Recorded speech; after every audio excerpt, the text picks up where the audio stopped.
এই হচ্ছে হিরোর এক্সট্রিম, যার হচ্ছে প্রবলেমের শুরু আছে শেষ নাই, একটার পর একটা প্রবলেম হতেই থাকে। এটা হচ্ছে হিরোর নিউ বাইক, নিউ না 1 বছর তো হয়েই গেল, হিরো এক্সট্রিম 125 আর। সো বাইকের অনেক প্রবলেম। ফার্স্টে হয়েছিল কি জানেন, যখন ফার্স্টে নিলাম তখন তো হচ্ছে সামনের যে সাসপেনশন ওইটা তো অয়েল কম, 100 ml, মানে এক সাসপেনশনে 100 ml অয়েল নাই। তারপর হচ্ছে তার মানে কিছুদিন পর মনে হয় 1000-1500 কিলোমিটার চালাইছি, তারপর হচ্ছে বল রেসারের প্রবলেম।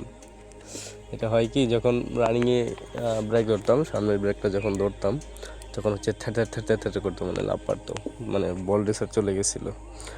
এখানে কি শেষ না আরও আছে? এখন হচ্ছে একজস্ট তল দিয়ে ফেটে গেছে, এটার তলে কিন্তু ফাটা আছে, একজস্ট ফেটে গেছে। সো এই হচ্ছে হিরো এক্সট্রিম 125 আর। তার পাশাপাশি হচ্ছে সমস্যা হয়েছে, যদি সমাধান হইতো তাহলেও হইতো। শোরুমে আবার টেকনিশিয়ান নাই, যে শোরুম থেকে গাড়ি নিছি ওই শোরুমে আবার টেকনিশিয়ান নাই কা। সো সব মিলাই হচ্ছে একটা ঝামেলাতে আছি আর কি। সো এই হচ্ছে হিরোর অবস্থা।